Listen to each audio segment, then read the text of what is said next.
in trouble with this thing already, and I thought I knew what I was doing. Right, this is take two of, I suppose, a rant about ADHD as an adult, because it's been in the papers the last couple of weeks that you grow out of it. And it's been um, in the papers that they're closing adult ADHD centres, and um, there's no real need for them, because obviously if you grow out of it, you don't need to speak to anyone. Well, what happens if you're a child and you've got ADHD, it's undiagnosed, and then you're diagnosed as an adult, and then all the way through your life you've been struggling, and you don't know why. The issues that develop from this, well, in my life and my personal experience, and I'm only going to talk from mine, nobody else's, just mine. You drink, you take drugs, you run away from everything. You get angry, frustrated, bored. You don't want to be around anybody or around the people that you're supposed to care about. I recently had a conversation, and I was told that I spent as much time away from people that I was supposed to want to be around, because I hated them. I didn't want to be them. I didn't like them. But it's a strange feeling to be told this as an adult, that you were like that as a child, because I remember reading, I remember playing on computer games, I remember walking, just walking alongside the riverbanks and things like that. I remember being bullied.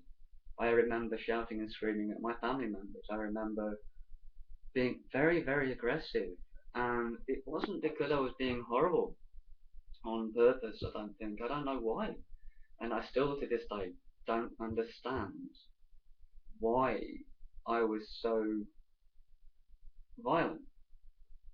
And you know, in the 80s, when you brought to the doctors or whatever, you're described as either hyperkinetic or hyperactive, a little darling, to put it politely, because I don't really want to swear on YouTube. All of these things. They sit there going, oh well, hi, look at me, look at me, look at me. And the problem being is you can't do that with the look at me stuff. When you're an adult, it's cute. When you're a kid, you can get away with it. Parents get frowned at, but as a child, it's forgiven. As an adult, you have these socially structured rules and things you're supposed to follow.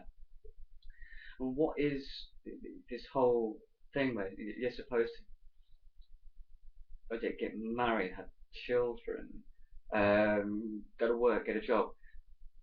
That's fine. That's all well and good. But you can't expect somebody in the position that I have been in the past to sit at a desk or to sit in a group of people with the view that I'm going to do as you tell me to do, even though I think that this way is better. And that is the crux. If you think that you know how to do something better than somebody who is above you, that irritates them. But it also irritates you, because you are then trapped in a cycle of, I'm now bored.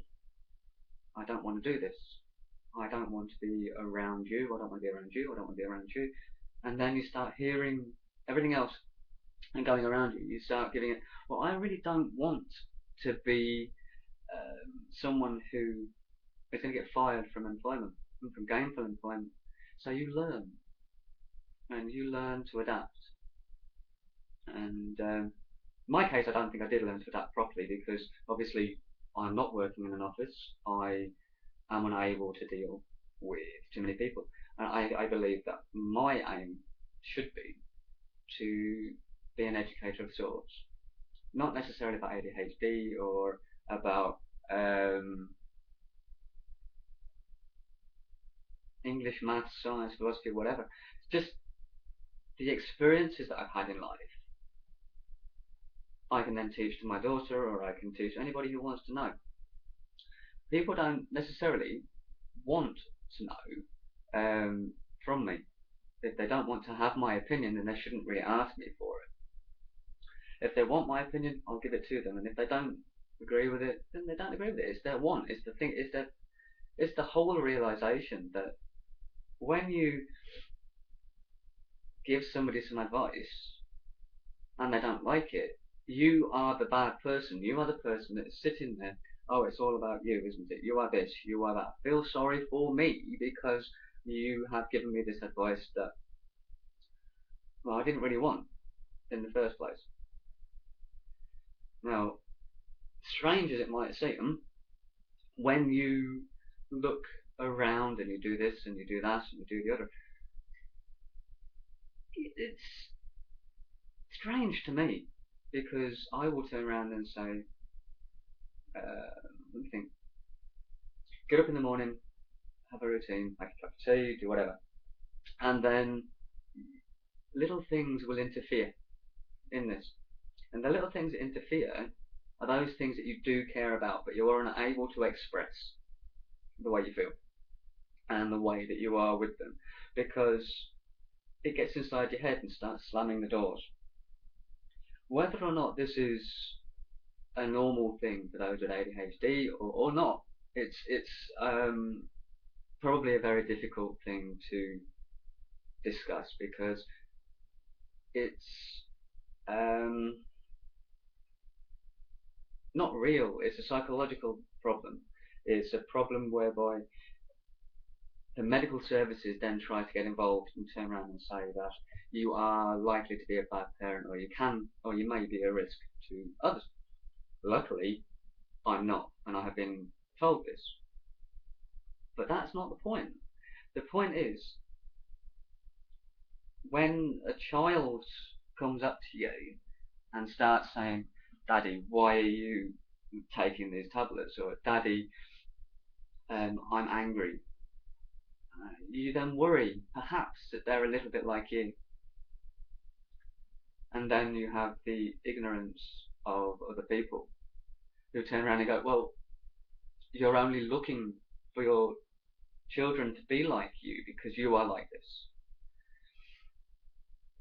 Where's the education? Where's the information?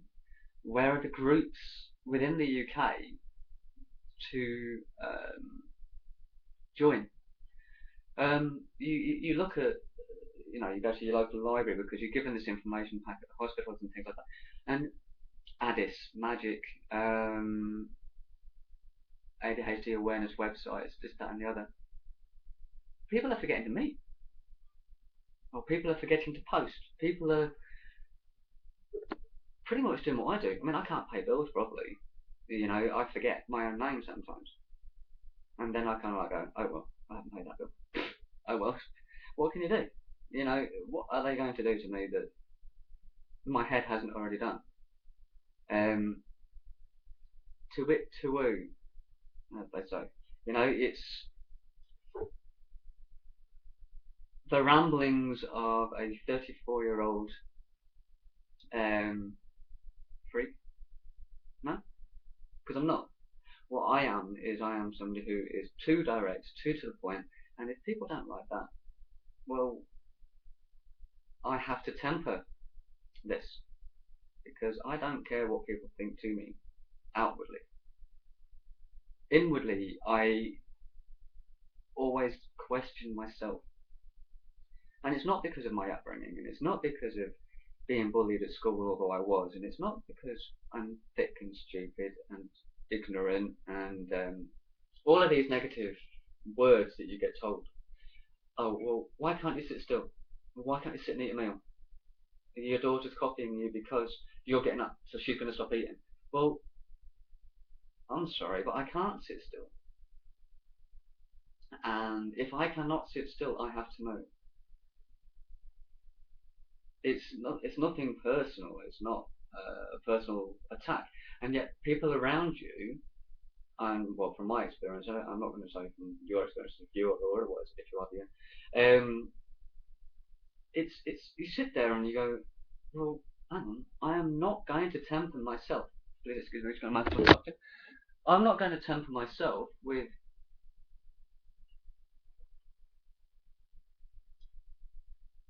being able to control my impulses, if you aren't going to listen and or understand what it is, you know, if you don't like it, educate yourself. It's the same for everybody out on the street. You can't see ADHD. And then when you see the ADHD behaviour, the tics, the mannerisms or otherwise, it's classed as a mental health problem. No. How can it be a mental health problem when they say that it's hormonal or um, it's like adrenaline? You need to rush. That's why they give you a stimulant to bring you down. That's why you drink. That's why you take drugs. That's why you have risk. Jump out of planes, climb mountains, drive really quickly, you know? And yeah, I'm just going to upload this because I'm not allowed to upload anything more than 15 minutes.